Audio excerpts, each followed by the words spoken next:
मेरा अपना ख्याल था कि बिजनेस एज यूजुअल होगा, वही मोनोटनी, वही चीज़ें होंगी, फिगर बर्थ होगा। अब इन्होंने ऐलानात तो किए हैं, लेकिन अब सैलरीड क्लास के लिए भी आ गया 6 से 7% जो है ना उनमें कमी वाक़या हो जाएगी। फिर इसी तरह से आप देख लें वो जो सरचार्ज सेल अपना सैलरी क्लास पे वो टोटली उन्होंने ख़त्म कर दिया मुकम्मल।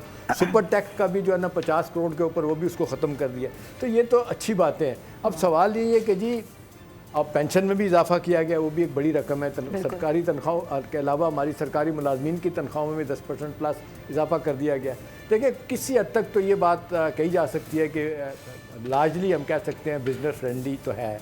अभी जिस तरह छूट बिजनेसेस को दिए गए हैं, रिटेलर को, उसके बाद होलसेलर को, एक्सपोर्टर को, ये नई नई चीज़ें आई हैं। रियल एस्टेट सेक्टर में भी आप देख रहे हैं, कंस्ट्रक्शन में भी है, उन्होंने देखा जिस तरीके से कम कर दिया टैक्स उसका। तो ये लग रहा है कि पहली दफ़ा मुझे लग रहा है 3-4 साल के बाद वाकई हुकूमत जो है ना वो इनकरेज करना चाह रही है कि लोग इन्वेस्टमेंट की तरफ आएँ।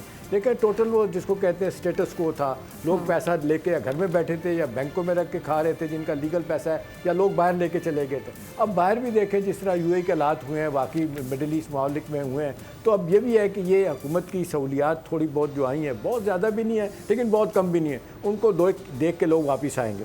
अब देखें कुछ वो कहते हैं ना कि डेवल लाइज इन डिटेल। अभी तो मारूफ आहिस्ता आहिस्ता में डिटेल पता चलेंगी। अभी आप देख लें, इसके बाद FBI के चेयरमैन डिटेल बताएंगे। टैक्सेस का भी नहीं पता कि कितने टैक्सेस लगे हैं, उनका हजम कितना है, उसका इम्पैक्ट कितना होगा, ये अभी उसकी डिटेल आनी है। अब ये साथ साथ हमने ये देखना है कि जो खबरें आ रही थी कि टोटल साइज़ बजट का जो वो आ रहा था 17.5 से 18,000 अरब का, यानी 17.5 ट्रिलियन से 18 ट्रिलियन तक का, उसमें एकदम बड़ा जंप आया। देखिए वो रख दिया उन्होंने 8.7 ट्रिलियन का उन्होंने एक कैपिटल आउटले बजट का दिया है। फिर आप देख लें इसमें FBR का हदा वो बता रहे हैं 15.2 ट्रिलियन है। अब इसमें कैच जो है वो ये है कि फाइनेंस मिनिस्टर साहब कहते हैं कि हमारी खालिस आमदनी इस बजट में, आइंदा आने वाले बजट में 26-27 में वो 11 ट्रिलियन की है, 11,000 अरब की। अब मारूख आप देखिए 18,7 ट्रिलियन में से अगर आप 11 ट्रिलियन निकाल दें तो हुकूमत माइनस में ही जाएगी और 60 ट्रिलियन माइनस से अपना कारोबार शुरू करेगी। अब ये जाहिर सी बात है, कर्ज ले के आप देख लें, वर्ल्ड बैंक भी इसमें आएगा। हमेशा हम देख रहे हैं 40 से 50% हमारा बजट जो है ना वो फंड जो है हम देखते हैं कि बाहर के पैसे से अपना बैरूनी इमदाद के साथ पूरा हो रहा होता है।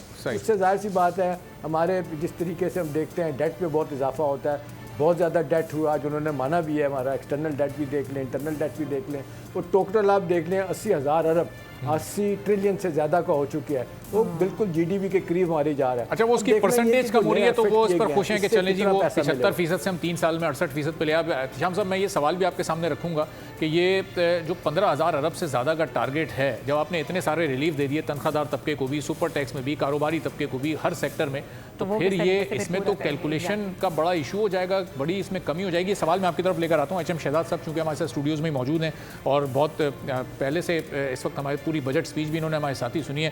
तो शहजाद साहब, ये इंपोर्टेड गाड़ियों पर ये जो 2000 सीसी से 3000 सीसी तक की SUVs हैं, इसमें ये 62% की फेडरल एक्साइज ड्यूटी, फिर 3000 से ज़ायद सीसी वाली गाड़ियों पर ये 66% की federal excise duty, overall auto sector को कितना डिस्टर्ब करेगा? ये सेल्स में बड़ा फ़र्क पड़ेगा, बिजनेस एक्टिविटी डिस्टर्ब होगी आप लोगों की? देखिए, मैं आपको बताऊं कि बस वही जो है हुकूमत जहां लॉसेस होने चाहिए थे उसको कवर करने के लिए, क्योंकि हुकूमत ने यहाँ ये ऐलान नहीं किया कि अब ये RD कितनी कम कर रहे हैं, क्योंकि IMF से ये कमिटमेंट कर चुके हैं पिछले साल कि 2026-27 में हम RD भी कम करेंगे और कस्टम ड्यूटी भी कम करेंगे। अब वो जब कम करेंगे, फाइनेंस बिल जो है वो मेरा ख्याल है कि 2-4 घंटे में आ जाना चाहिए। तो अब इन्होंने उसको कवर करने के लिए फेडरल एक्साइज ड्यूटी का निफाज डाल दिया है, लेकिन कितने % डालेंगे ये अभी तय नहीं किया इन्होंने। अभी फाइनेंस बिल के अंदर जब आएगा, जहां वो कमी RD की और कस्टम ड्यूटीज़ की करेंगे, उसको रिकवर करने के लिए यहाँ ये चीज़ डाल दी गई है। लेकिन एक बड़ी बात यह है कि जिन बड़े ट्रक्स जो इलेक्ट्रिक ट्रक्स थे उस पर ड्यूटीज़ और टैक्सेस ना होने के बराबर थे। सेल टैक्स 18% था उसको वो 1% करने जा रहे हैं। तो मैं अच्छा शाह साहब, ये कतल कलामी की माजरत, लेकिन ये वजीर साहब या बाकी कैबिनेट मेंबर जो गाड़ियाँ खुद इस्तेमाल करते हैं उनका जिक्र तो इन्होंने कर दिया। ये 800 सीसी, 1000 सीसी, उससे थोड़ा बड़ा होकर ज़रा 1300 सीसी, 1500 सीसी, ये गाड़ियाँ कहाँ गायब हो गई जो कि एक लोअर मिडिल क्लास या मिडिल क्लास वाला बड़ी मुश्किल से ख़रीदता है। देखें, इसीलिए उसका जिक्र नहीं किया, और बल्कि उन्होंने कहा कि क्योंकि हम पिछले एक दहाई से हम उनके ऊपर काम भी कर रहे हैं, और छोटी गाड़ियों का इन्होंने कोई जिक्र नहीं किया। हालांकि इन तमाम छोटी गाड़ियों के ऊपर भी कस्टम ड्यूटीज़, IMF से तयशुदा बात है कि कस्टम ड्यूटीज़ कम करनी थी, और कहीं अगर RD है उसे भी कम करना था। तो आपने स्पीच सुनी और हमने बल्कि साथ बैठ के सुनी, तो मेरा ये ख्याल है कि हुकूमत उनके ऊपर शायद कस्टम ड्यूटीज़ और RD कम करने नहीं जा रही, लेकिन जिन गाड़ियों पे करने जा रही है तो उसका फार्मूला इन्होंने ये निकाला है कि अब मज़ीद जो है वो FAD नाफिज करने जा रही है। तो अब शाह साहब, ये इस स्पीच को सुनने के बाद हम क्या अंदाज़ा क्या लगाएं कि ये गाड़ियाँ महंगी होने जा रही हैं या गाड़ियाँ सस्ती होने जा रही हैं? लोगों ने 2 घंटे सुना, लेकिन अभी भी ये सब मुबहम है, ये कंफ्यूजन है ना। देखिए, मैं एक बात बता दूं आपको, जब तक फाइनेंस बिल नहीं आता हम अंधे भी हैं और बहरे भी हैं, क्योंकि असल चीज़ तो वो उसमें आएगी कि इन्होंने क्या किया है। लेकिन मुझे ये लग रहा है कि ये जो पिछले साल जो उन छोटी गाड़ियों के ऊपर जो चीज़ें थी वो उन्होंने अपनी तकरीर में कहा है कि वो बरकरार रहेंगी, और ये मेरे पास स्पीच का लेटर भी मौजूद है जिसमें वो ये कह रहे हैं कि जी उसको हमने टच नहीं किया और वो उसकी कंटिन्यूशन हम रखेंगे। लेकिन यहाँ सवाल ये है कि जो पिछले साल आपने वादा किया है कि जिसके अंदर आपने कस्टम ड्यूटी भी कम करनी है, और इस पे जो RD है रेगुलेटरी ड्यूटी उसे भी कम करना है, और वो आप IMF से कमिटमेंट कर चुके हैं। मेरा ख्याल है कोई सवाल ऐड ऑन करना। मेरा एक सवाल है छोटा सा, ये जो गाड़ियों की बात अरबाब कर रहे हैं, इतना बता दें कि अब तक फाइनेंस बिल में तो बहुत सारी चीज़ें आएंगी, आपकी समझ के मुताबिक इस बजट में जो लोकल मैन्युफैक्चरर हैं गाड़ियों को उनको फ़ायदा होगा या जो इंपोर्ट करेंगे गाड़ियाँ उनको फ़ायदा होगा? नहीं, ये बिल्कुल लोकल असेंबलरों को फ़ायदा होगा, क्योंकि उसको एज इट इज़ रखा गया है। और एहतशाम साहब, आपने और मैंने तो पता नहीं कई प्रोग्राम किए हैं, जो ड्यूटीज़ और टैक्सीज ऑलरेडी जो इस्तेमाल शुदा गाड़ियों पे है वो इतने हाई है कि उसका हम तस्वुर नहीं कर सकते। लेकिन बस बात वही है कि हुकूमत की तरजीहात क्या हैं। इस वक्त हम असेंबलर्स हैं, हमारे मुल्क में लोकलाइजेशन नहीं है, हम CKD SKD असेंबली इंपोर्ट करने के मोहताज हैं।